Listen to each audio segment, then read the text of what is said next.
Hello dear students of class fifth. बच्चों, आज हम करेंगे हमारी हिंदी सुरभि पुस्तक का पाठ नंबर 7, जो कि एक कविता है जिसका नाम है नई लगन। तो बच्चों, सबसे पहले हम जान लेते हैं कि कवि ने इस कविता में क्या बताया है या इस कविता को लिखने का कवि का क्या उद्देश्य है।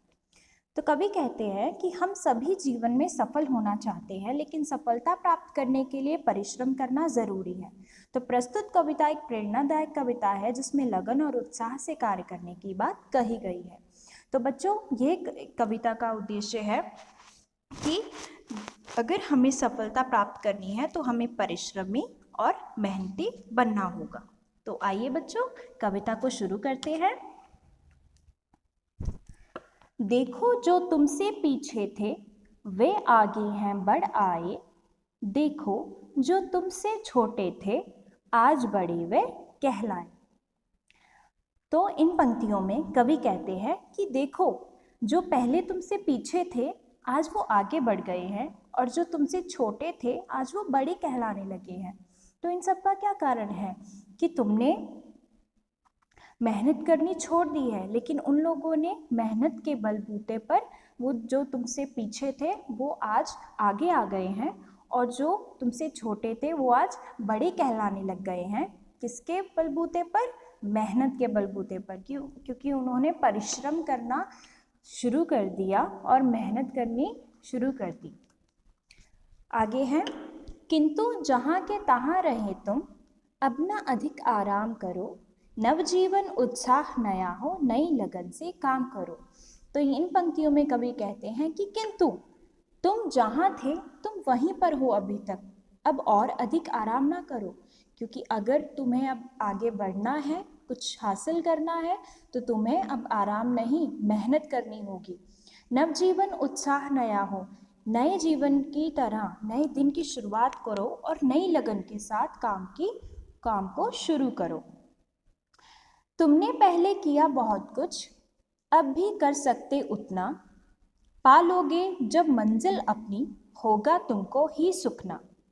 तो इन पंक्तियों में कवि कहते हैं कि तुमने पहले किया बहुत कुछ, कि तुमने पहले भी बहुत कुछ किया है और तुम अब भी उतना ही या उससे भी ज़्यादा कर सकते हो।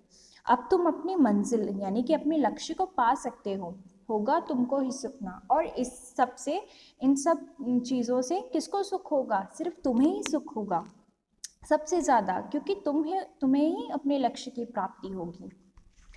किंतु शर्त है एक, न बैठो पल भर ना विश्राम करो। नवजीवन उत्साह नया हो नई लगन से काम करो। तो यहाँ पर कवि कहते हैं कि लेकिन सिर्फ एक ही शर्त है, अगर तुम्हें सफल होना है, आगे बढ़ना है, बड़ा कहलाना है, तो इसके लिए सिर्फ एक ही शर्त है कि खाली मत बैठो, पल भर भी खाली मत बैठो, हमेशा काम करते रहो, मेहनत करो, विश्राम ना करो, पल भर का भी विश्राम ना करो, खाली मत बैठो, और नई जीवन का नए उत्साह के साथ, नई लगन के साथ शुरुआत करो इसकी। देख तुम्हें आगे बढ़ता अपने सब हैं हर्षाए। तुम क्यों फिर साहस खो बैठे, उठो भाग्य फिर मुस्काए। तो यहाँ पर इन पंक्तियों में कवि कहते हैं कि देख तुम्हें आगे बढ़ता अपने सब है हर्षाए, कि तुम्हें आगे बढ़ता देखकर तुम्हारे जो अपने हैं, अपने माता पिता हैं, परिवार वाले हैं, वो कितना खुश होंगे। तुम क्यों फिर साहस खो बैठे, और फिर तुम क्यों साहस खो बैठते हो? उठो भाग्य पर मुस्काओ, उठो और अपने भाग्य को खुद बनाओ और उस पर मुस्काओ। क्योंकि अगर तुम्हें सफलता मिलेगी तो तुम्हारे अपनों को भी खुशी होगी तुम्हारे साथ साथ। नई उमंगे नई तरंगे लिए बढ़ो कुछ नाम करो। नवजीवन उत्साह नया हो नई लगन से काम करो।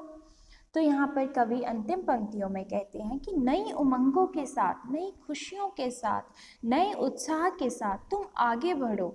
नवजीवन का उत्साह नया हो, नई लगन से काम करो, अपने इस नए जीवन को, नए दिन की शुरुआत नई लगन के साथ, नए उत्साह के साथ करो। ठीक है बच्चों, तो आपको समझ में आ गया होगा कि कवि इस कविता में क्या कहना चाहते हैं। कि हमें कभी भी पल भर भी खाली व्यर्थ में समय नहीं व्यतीत करना चाहिए। हमेशा मेहनत के साथ, लगन के साथ पढ़ाई, काम, चाहे कोई भी काम हो, चाहे पढ़ाई हो, खेल कूद हो, चाहे कोई काम हो, घर का काम हो या बाहर का काम हो, हमेशा हर एक काम को लगन के साथ करो। कभी भी आलस में मत रहो और कभी भी खाली समय व्यर्थ ना करो। ठीक है, हमेशा एक नई लगन, एक नई उमंग के साथ अपने हर नए दिन की शुरुआत करो। ठीक है बच्चों, तो अब हम अपनी रिटर्न असाइनमेंट देख लेते हैं कि हमने उसमें क्या क्या पढ़ा है। तो सबसे पहले हम करते हैं शब्दार्थ। नवजीवन यानी कि नया जीवन, हर्षाए यानी कि प्रसन्न होना, खुश होना, मंजिल लक्ष्य, उमंगे खुशियाँ। अब हम प्रश्नोत्तर करते हैं। तो सबसे पहला हमारा प्रश्न है, कोई किसी से कब और कैसे आगे बढ़ जाता है। तो हमने जैसे कि पढ़ा था कि सफलता के बलबूते पर ही कोई आगे बढ़ पाता है। तो उत्तर है, जब कोई पूरी लगन से, उत्साह के साथ और मेहनत से बिना आराम किए साहस के साथ काम करता है तो वो आगे बढ़ पाता है।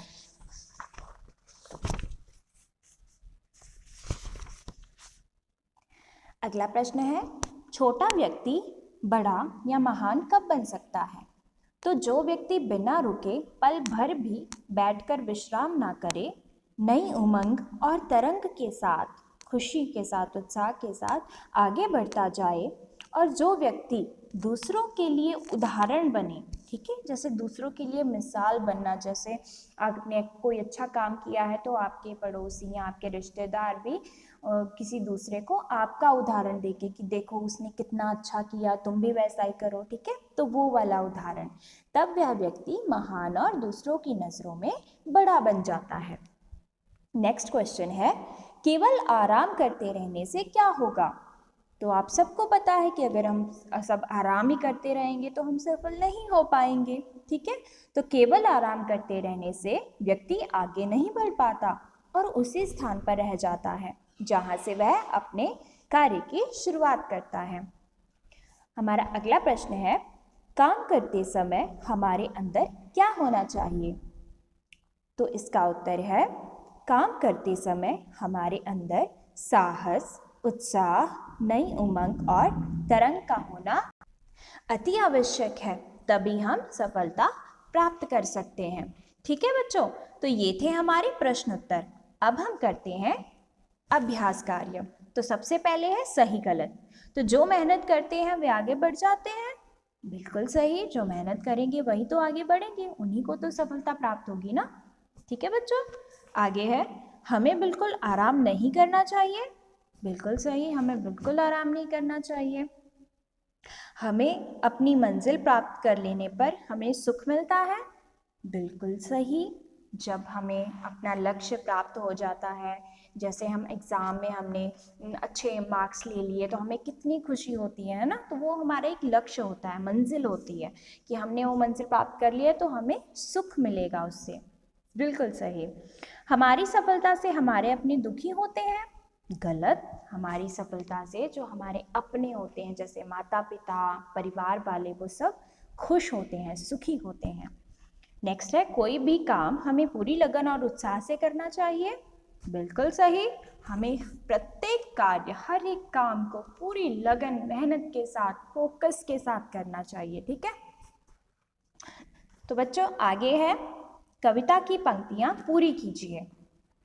तुमने पहले किया, क्या किया, बहुत कुछ, अब भी कर सकते उतना, पालोगे जब मंजिल अपनी, होगा तुमको, क्या होगा, सुख ना। ठीक है, नेक्स्ट है, देख तुम्हें आगे बढ़ता, अपने सब है, क्या है, हर्षाए, खुश हुए, तुम क्यों फिर साहस खो बैठे, उठो, भाग्य फिर मुस्काए। तो बच्चों आगे है, नीचे दिए गए शब्दों के समान तुक वाले शब्द लिखिए। समान तुक वाले अर्थात जो बोलने में एक जैसा ही आवाज निकालते हैं ना, तो उनको समान तुक वाले कहते हैं। जैसे आए का जाए, समान सी आवाज है ना इनकी। उमंग का तरंग, आराम का विश्राम, नाम काम। ठीक है, आगे है पढ़िए, समझिए और लिखिए। इससे पहले यहाँ पर कुछ विलोम शब्द दिए गए हैं, उनको आपने लिखना है। बहुत इजी है, आप खुद भी कर सकते हो। जैसे मुस्कान का क्रोध, छोटा बड़ा, निरुत्साह उत्साह, दुख सुख, अनेक एक, रुको और बढ़ो। ठीक है, तो अब अगला कर लेते हैं हम। अच्छे से पढ़िए, समझिए और लिखिए। तो यहाँ पर पहले हमने सेंटेंस को पढ़ना है, फिर हमने देखना है कि इसमें क्या गलती है, उसको ठीक करके उसे दोबारा लिखना है। तो पहला है तुम क्यों फिर साहस खो बैठे। ठीक है, तो ये जो कविता की पंक्तियां, इनको हमने सिंपल लाइंस में लिखना है। तो इसमें क्या लिख सकते हैं हम सिंपल इसको बना के, कि तुम फिर क्यों साहस खो बैठे हो, है ना। ये जो पंक्ति है, ये कविता की पंक्ति है ना, तो जब इसको हम सरल शब्दों में बोलेंगे तो हम अपनी तरफ से शब्द सेंटेंस बनाकर बोलेंगे।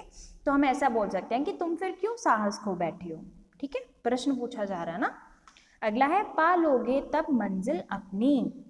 तो इसको हम अपने शब्दों में कैसे लिखेंगे, कि तब तुम अपनी मंजिल पा लोगे। समझ में आ रही है ना बात आपको। ठीक है बच्चों, ये जो शब्द, ये जो दिए गए हैं ना, पंक्तियां दी गई हैं, ये कविता की पंक्तियां हैं। ठीक है, तो इनको हमने सरल शब्दों में अपनी भाषा में लिखना है, कि हमें क्या समझ में आ रहा है इन पंक्तियों में, वैसे ही हमने उनको लिख देना है। जैसे पा लोगे तब मंजिल अपनी, तो इसको सरल शब्दों में कैसे लिखेंगे, कि तब तुम अपनी मंजिल पा लोगे। नेक्स्ट है वे आगे हैं बढ़ आए, तो इसको सरल शब्दों में कैसे लिखेंगे, कि वे अब आगे बढ़ आए हैं। ठीक है, अब ना अधिक आराम करो, अब अधिक आराम ना करो। आगे है नव शब्द के दो अर्थ हैं, नया और नौ। तो इसी तरह से हमने बाकियों के बनाने हैं। जैसे नवजीवन का अर्थ है नया जीवन, नवरात्रि का नौ रातें, है ना। नव का अर्थ नया और नौ दोनों होते हैं। नया मतलब कोई न्यू थिंग है ना, न्यू चीज, और नौ मतलब गिनती वाला नौ। ठीक है, 1 2 3 4 वाला। तो जैसे नवजीवन का हो गया नया जीवन, और नवरात्रि का हो गया नौ रातें। ठीक है, जैसे नवरात्र आते हैं, है ना, उसी तरह। तो आगे देखिए नव वर्ष का क्या होगा, नया वर्ष। नववधु नई वधु, नवग्रह नौ ग्रह, नवयुग नया युग, नवरत्न नौ रत्न, नवरस नौ रस या नया रस। ठीक है बच्चों, तो ये था हमारा चैप्टर नई लगन। आई होप सबको अच्छे से समझ में आ गया होगा। इसको अच्छे से पढ़िएगा और याद कीजिएगा। ठीक है बच्चों, तो अब हम चलते हैं। Okay, thank you and have a nice day.